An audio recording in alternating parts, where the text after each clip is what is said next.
നമസ്കാരം. അങ്ങനെ പ്രമോ വന്നിട്ടുണ്ട്, മരണമാസ് പ്രമോ. അങ്ങനെ ഒരു ടെഡി ബിയറുമായിട്ട് ജാസ്മിന്റെ ഉമ്മയും വാപ്പയും. ടെഡി ബിയർ മാത്രമല്ല, ഒരു മാലയും. എന്തിനാണ് ടെഡി ബിയർ, എന്തിനാണ് മാല? ബുദ്ധിയുള്ളവർ ചിന്തിച്ചാൽ മനസ്സിലാവും.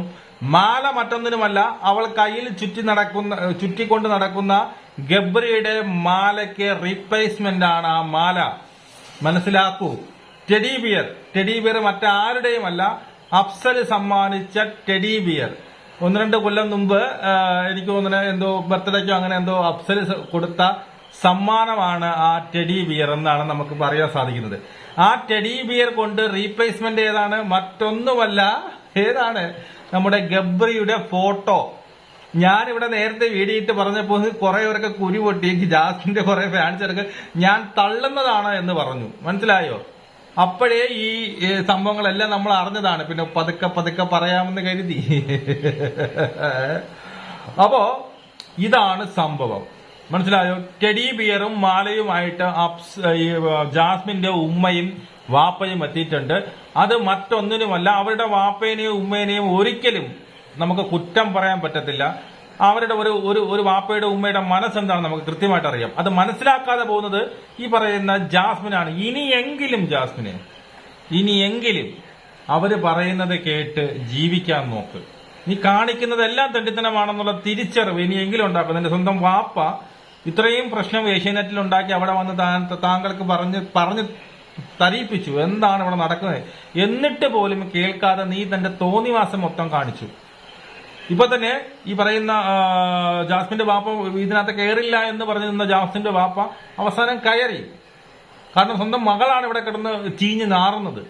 ഇനിയെങ്കിലും സ്വന്തം വാപ്പ നേരിട്ട് വന്ന് പറയുമ്പോഴെങ്കിലും മനസ്സിലാക്ക്. നീ കാണിക്കുന്നത് ഇവിടെ ആരും ഈ സമൂഹം അക്സെപ്റ്റ് ചെയ്യുന്ന ഒരു കാര്യമല്ല. ഒരാളെ വഞ്ചിച്ചുകൊണ്ടല്ല ഒന്നും നേടാനുള്ളത്. നിനക്ക് വേണ്ടിയിട്ട് ജൈവിളി കൂട്ടാൻ വേണ്ടിയിട്ടില്ല, മുറവിളി കൂട്ടാൻ വേണ്ടിയിട്ട് കുറെ തെണ്ടികൾ, കുറെ അലവരാധികൾ ഇവിടെ കാണും. ഒരു നാണവും മാനില്ലാത്ത കുറെ എണ്ണം കാണും. ഈ വീഡിയോയുടെ താഴെ വന്ന് കുറെ എണ്ണം കമന്റ് ചെയ്യും. അവർക്ക് ആർക്കും ഈ ഒരു മാനവും ഇല്ല. നീ ചെയ്യുന്നത് വലിയ ഒരു തെറ്റാണ് ജാസ്മിൻ. നീ അത് ആദ്യം മനസ്സിലാക്കുക. അതിനെ ആദ്യം സപ്പോർട്ട് ചെയ്ത ഒരു വ്യക്തിയാണ് ഞാൻ. വിവി വഴി തന്നെ നിനക്ക് നല്ലതായിട്ട് എനിക്കറിയാം. ജാസ്മിനെ അറിയാലോ. ആദ്യകാലങ്ങളിൽ നല്ല രീതിയിൽ സപ്പോർട്ട് ചെയ്ത ഒരു വ്യക്തിയാണ് ഞാൻ. അതിനുശേഷം എനിക്ക് പറ്റിയില്ല. അതെന്ന് നമ്മൾ ഒരു സാധാരണ ഒരു മനുഷ്യനത് പറ്റത്തില്ല. ഞാൻ എങ്ങനെ എന്ത് പറഞ്ഞ് സപ്പോർട്ട് ചെയ്യുന്നതിന്, ഏത് കാര്യം പറഞ്ഞ് ഇങ്ങനെ ഒരു അവിഹിതം പറഞ്ഞ് ഞാൻ സപ്പോർട്ട് ചെയ്യുമോ?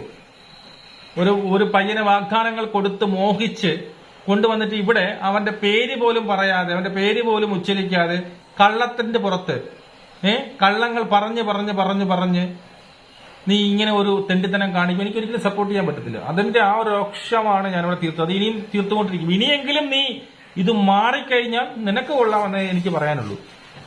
ഇത് മാറുമെന്ന് എനിക്ക് തോന്നുന്നില്ല. പിന്നെ പറയാൻ പറ്റത്തില്ല ഇവരൊക്കെ എന്തൊക്കെ വന്ന് പറഞ്ഞു കൊടുക്കുന്നത് എന്നുള്ളത്.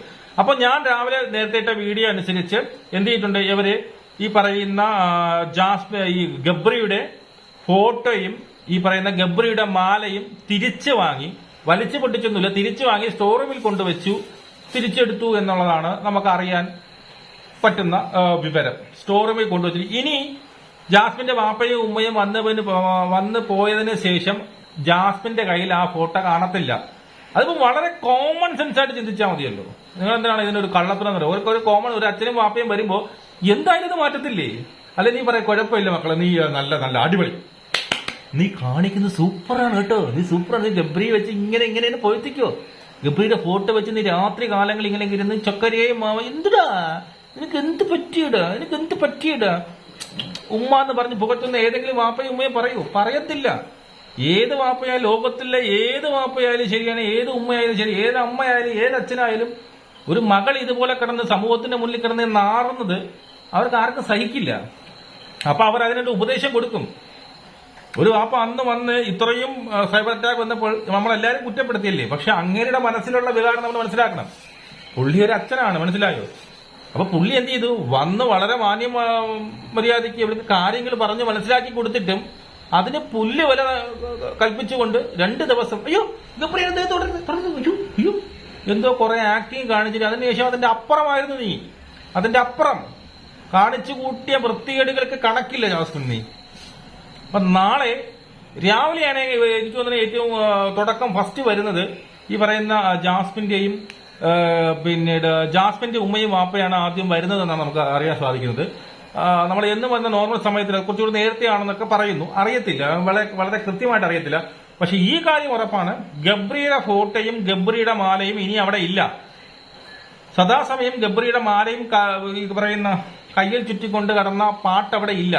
ഇനി ഇത് പലർക്കും സംശയമുണ്ടാവും, ഈ ഗബ്രിയുടെ അല്ലെങ്കിൽ ഈ പറയുന്ന അഫ്സലിന്റെ പിന്നെ ടെഡി ബിയർ അയച്ചു കൊടുത്തത് ഇനി അഫ്സൽ തന്നെയാണോ? അഫ്സൽ ഇനി ഈ പറഞ്ഞ എല്ലാം മറന്നുകൊണ്ട് ക്ഷമിച്ച് അവളെ വീണ്ടും ജീവിതത്തിലേക്ക് കയറ്റുമോ? അതുകൊണ്ടാണോ ഇത് അയച്ചെന്ന് വെച്ച് കഴിഞ്ഞാൽ ഞാൻ അറിഞ്ഞത് അഫ്സൽ ഇതുമായിട്ടൊരു ബന്ധവും ഇല്ല എന്നുള്ളതാണ് എനിക്ക് മനസ്സിലാക്കാൻ സാധിച്ചത്. മനസ്സിലായോ? അഫ്സൽ ഇതുമായിട്ട് ബന്ധവുമില്ലാതെ വാപ്പയും ഉമ്മയും അഫ്സലിനെ തിരിച്ചു കൊണ്ടുവരുന്നതിനേക്കാൾ ഉപരി, കാരണം അഫ്സൽ എന്ന് പറയുന്ന സംഭവം ഉണ്ട്, നീ ഈ ഒരു ചെറുക്കനെ കളഞ്ഞിട്ടാണ് നീ ഇവിടെ വന്ന് കാണിക്കുന്ന വൃത്തികേടുകൾ എന്ന് അവളെ ഓർമ്മപ്പെടുത്തി കൂടി ചെയ്യുകയാണ്. അല്ലെങ്കിൽ അഫ്സൽ നിനക്ക് വേണ്ടിയിട്ട് കാത്തിരിക്കുകയാണ് എന്ന് അവളെ പറഞ്ഞ് മനസ്സിലാക്കുകയാണ്. ഗബ്രി നീ വിചാരിക്കും പോലെ അല്ല, നീ തിരിച്ചെന്ന ഗബ്രി നിന്റെ ചൊൽപ്പടിയിൽ നിൽക്കാനോ നീ ഉദ്ദേശിക്കുന്ന തരത്തിലുള്ള ഒരു ജീവിതത്തിലേക്ക് അവൻ വഴങ്ങിത്തരാനോ പോകുന്നില്ല എന്നവരെ പറഞ്ഞ് മനസ്സിലാക്കാൻ വേണ്ടിയിട്ട് അവരൊക്കെ ഇത് കൊണ്ടുപോയത്. പക്ഷെ ഇത് അഫ്സലിന് ഇതിലൊരു ബന്ധവുമില്ലെന്നാണ് ഞാൻ അറിയുന്നത്. മനസ്സിലായോ? അഫ്സലിന് ഇതിൽ ഒരു അറിവുമില്ല എന്നാണ് ഞാൻ മനസ്സിലാക്കുന്നത്. ഇനി കണ്ടറിയാം, മനുഷ്യരാണ്, എന്താണ് സംഭവിക്കാൻ പോകുന്നത് അറിയത്തില്ല. അപ്പൊ ഞാൻ പറഞ്ഞത് അങ്ങനെയാണ്. അപ്പൊ എന്തായാലും നാളെ നടക്കാൻ പോകുന്ന പ്രമോ എന്ന് പറഞ്ഞു കഴിഞ്ഞാൽ മരണമാസ പ്രമോയാണ്. ഒരു രക്ഷയില്ല. നമുക്കറിയാം, ഇത്രയും പാരന്റുകൾ വന്നപ്പോ ഇവിടെ നെഞ്ചുരുകി പേടിച്ച് ജാസ്മിൻ ഓരോ നിമിഷവും ഇങ്ങനെ പേടിച്ചാണ് നിൽക്കുന്നത്. നമുക്ക് ഒന്നും ആകാംക്ഷ എന്ത് വരുന്നില്ല എന്നുള്ള സങ്കടമുണ്ട്, ഇടയ്ക്കൊരു പേടിയുണ്ട്. ഇനി പറഞ്ഞ ശനിയാഴ്ചയിൽ ഇന്ന് വന്നില്ലെങ്കിൽ നാളെ ഇനിയിപ്പോ ലാലേട്ടന്റെ എപ്പിസോഡ് ഷൂട്ട് ചെയ്യാനാണ്. എന്നിട്ടും വന്നില്ലെങ്കിൽ അവരെന്തോ പ്രശ്നമായിട്ട്, അവരെന്റെ അടുത്ത് പിണക്കമായിട്ട്, എന്നോടുള്ള വിരോധം കൊണ്ട് അല്ല എന്നോടുള്ള നീരസം കൊണ്ട് അവർ വരാത്തതാണെന്ന് ഇവർ ചിന്തിക്കത്തില്ലേ? അപ്പൊ അങ്ങനെ ഇവരിവിടെ വരികയും ഈ സംഭവങ്ങളൊക്കെ പറഞ്ഞു കൊടുക്കുകയാണ്. മനസ്സിലായോ? ഇവരെല്ലാ കേസുകളും ഇവരെടുത്ത് പറഞ്ഞു കൊടുക്കുകയാണ്. അപ്പം ഞാൻ അറിഞ്ഞത് എന്തായാലും ഇതൊക്കെയാണ് സംഭവിച്ചത്. ഗബ്രിയുടെ ഫോട്ടോയും ഗബ്രിയുടെ മാലയും ഒക്കെ അവർ തിരിച്ചു വാങ്ങുകയും പറഞ്ഞ് കൺവേർട്ട് ഇവിടെ കുറെ തർക്കിച്ചെന്നാ പറയുന്നത്. അവരുമായിട്ട് കുറെ തർക്കിക്കുകയും ഈ പറയുന്ന ജാസ്മിന്റെ വാപ്പ ഒരുപാട് കയർത്ത് സംസാരിക്കുകയൊക്കെ ചെയ്തിട്ടുണ്ട് അതിനകത്ത്. അതൊക്കെ ടെലികാസ്റ്റ് ചെയ്യുമോ ഇല്ലെന്നൊന്നും എനിക്കറിയത്തില്ല. ചെയ്യാനുള്ള ചാൻസസ് വളരെ കുറവാണ്. പിന്നെ ഇവർക്ക് TRP വേണം എന്നവർക്ക് ഉറപ്പുണ്ടെങ്കിൽ അവർ ഇപ്പം പുറത്തുള്ള കണ്ടസ്റ്റന്റുമായിട്ട് ബന്ധപ്പെട്ടുള്ള കാര്യങ്ങളാണെങ്കിൽ ശരി, ഓക്കെ. ചിലപ്പോൾ ഇവളെ പറഞ്ഞ് മനസ്സിലാക്കുന്ന ഈ ഒരൊറ്റ കാരണം കൊണ്ടാണ് നീ നെഗറ്റീവ്, ഈ ഒരു സാധനം മാറ്റി വെച്ച് കഴിഞ്ഞാൽ നീ കപ്പടിക്കും എന്ന് വരെ പറഞ്ഞു കൊടുത്തിട്ടുണ്ടാവാം. അങ്ങനെയാണെങ്കിൽ ചിലപ്പോ ജാസ്മിൻ മാറാനും ചാൻസ് ഉണ്ട്. മനസ്സിലായോ? ജാസ്മിൻ മാറാനും ചാൻസ് ഉണ്ട്. അപ്പോ ഇത്രയും അമ്മമാരും കാര്യങ്ങളൊക്കെ വരുമ്പോൾ ഇവള് സത്യം പറഞ്ഞാൽ വരാത്തതിനേക്കാൾ ഉപരി പേടിയായിരുന്നു. അച്ഛനും അമ്മയും വരുമ്പോൾ, അച്ഛൻ വരുമ്പോ, വാപ്പ വരുമ്പോൾ തന്നെ ഞാൻ പറഞ്ഞത് കേൾക്കാതെ ഇവിടെ നിൽക്കുന്നത്. എന്ത് പ്രതികരണമാണ്, എന്നെ ഇവിടെയിട്ട് നാട്ടിക്കുമോ എന്നുള്ളതാണ്.